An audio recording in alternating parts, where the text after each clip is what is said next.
The Holy Bible. Book of Genesis, chapter 3. Now the serpent was more subtle than any beast of the field which the Lord God had made. And he said unto the woman, hath God said, Ye shall not eat of every tree of the garden? And the woman said unto the serpent, We may eat of the fruit of the trees of the garden. But of the fruit of the tree which is in the midst of the garden, God hath said, Ye shall not eat of it, neither shall ye touch it, lest ye die. And the serpent said unto the woman, Ye shall not surely die. For God doth know that in the day ye eat thereof, then your eyes shall be opened, and ye shall be as gods, knowing good and evil.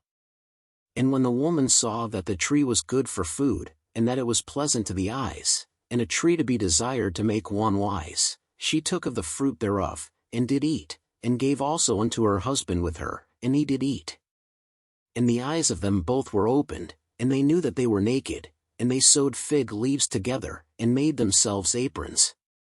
And they heard the voice of the Lord God walking in the garden in the cool of the day, and Adam and his wife hid themselves from the presence of the Lord God amongst the trees of the garden.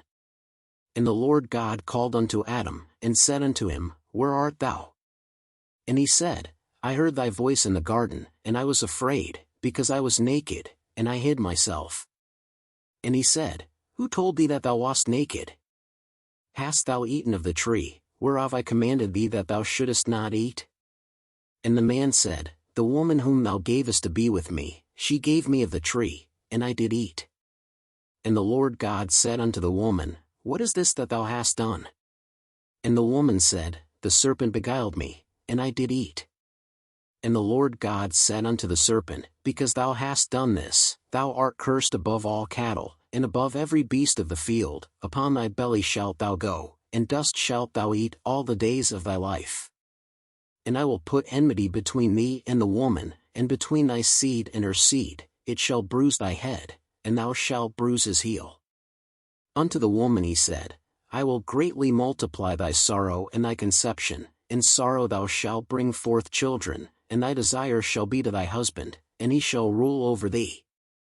And unto Adam he said, Because thou hast hearkened unto the voice of thy wife, and hast eaten of the tree, of which I commanded thee, saying, Thou shalt not eat of it, cursed is the ground for thy sake, in sorrow shalt thou eat of it all the days of thy life.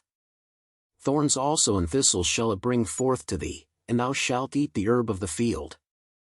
In the sweat of thy face shalt thou eat bread, till thou return unto the ground, for out of it wast thou taken, for dust thou art, and unto dust shalt thou return.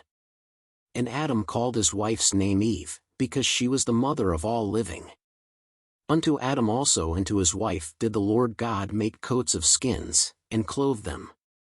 And the Lord God said, Behold, the man is become as one of us, to know good and evil, and now, lest he put forth his hand, and take also of the tree of life, and eat, and live forever.